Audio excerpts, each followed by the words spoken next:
अच्छा बोलें और अच्छा सोचें, क्योंकि बदजुबानी और बदगुमानी दो ऐसे ऐब हैं जिससे इंसान के हर कमाल को ज़वाल है।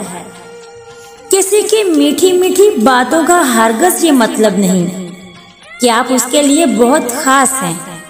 बाज़-औक़ात कबूतर को दाने खिलाने के लिए नहीं डाले जाते, बल्कि इसे फंसाने के लिए डाले जाते हैं।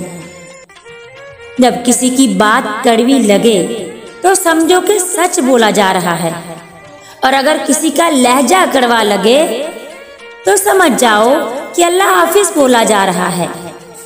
कभी भी किसी को नीची नजर से मत देखो, क्योंकि तुम्हारी जो हैसियत है वो तुम्हारी काबिलियत की वजह से नहीं, बल्कि अल्लाह के करम की वजह से है। हमदर्द कोई कोई सर दर्द हर कोई। जिंदगी तो सस्ती है साहिब, गुजारने के तरीके महंगे हैं।